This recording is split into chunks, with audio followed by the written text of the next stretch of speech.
Hey guys, welcome to a new video.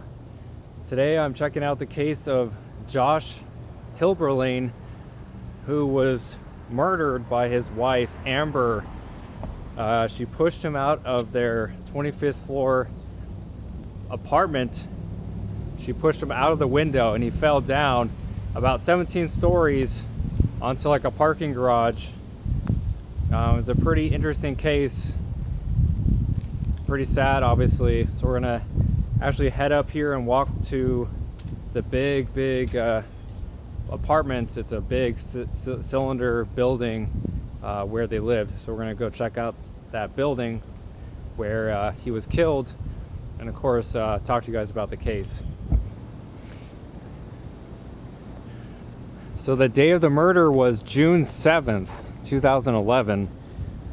23-year-old Joshua Hilberling again was pushed out of their 25th story floor apartment out of the window, and he fell to his death. Amber, his wife, who killed him, was 19 years old. Says that she was pregnant at the time. She was 7 months pregnant, in fact.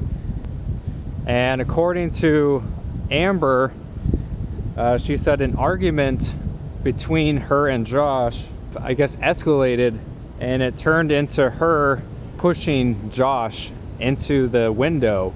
And unfortunately, the window broke and he fell to his death. Now we are coming up here to the high-rise apartments where that transpired.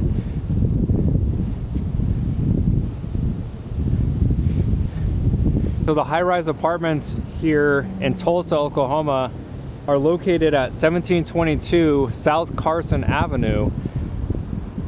I found some pictures that lined up what apartment was exactly Josh and Amber's, but when you get here, again, it all looks exactly the same. So trying to line up my camera with exactly the right apartment is nearly impossible.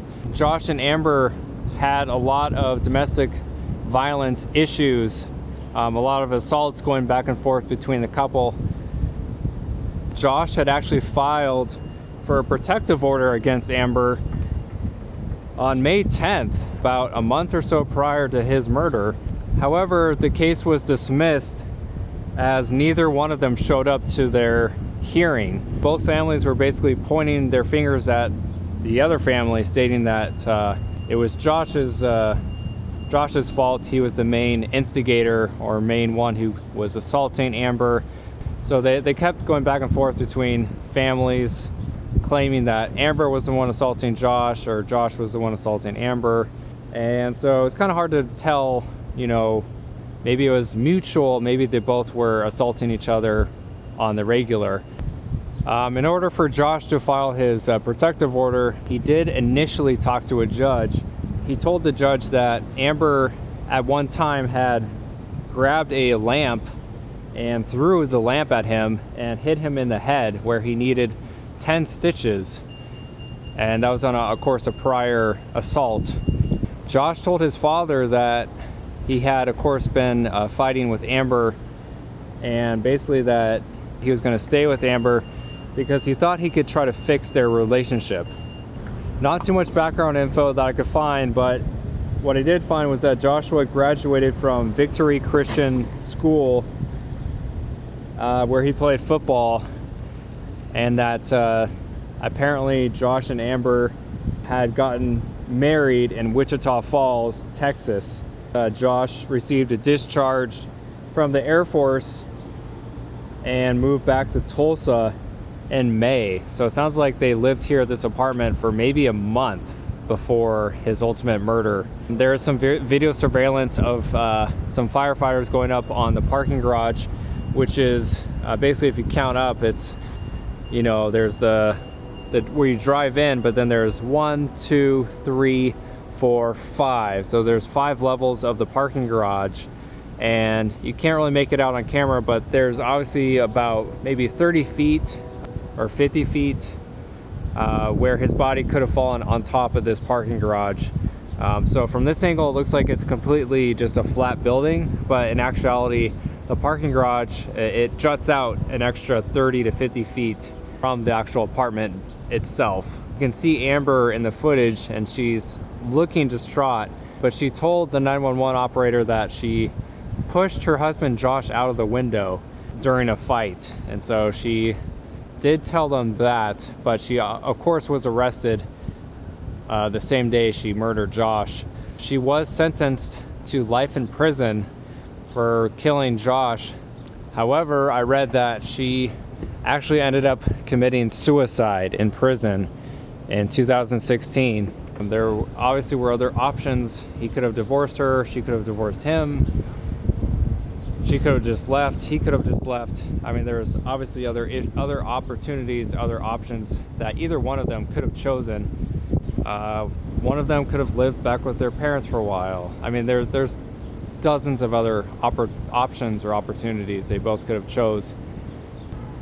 I think she had her baby when she was in prison, so who knows who ended up actually taking care of her baby. Obviously she is now dead.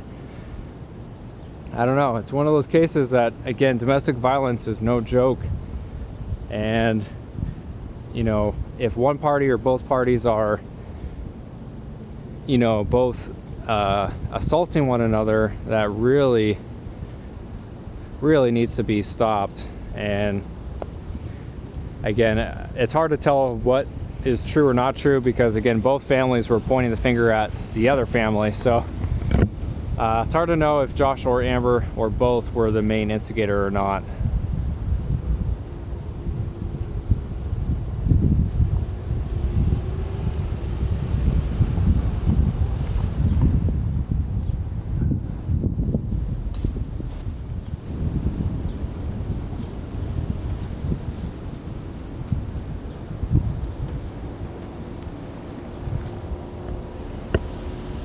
Anyway guys, so Josh's grave is in Kansas, and unfortunately I don't think I can get there to see his grave. I was kind of hoping I could get there, but I'm kind of running out of time on this trip, and instead of heading north to Kansas, I kind of have to head more west to kind of head back home. So yeah, unfortunately I don't think I can get to his grave, but again, rest in peace to Josh Hilberling.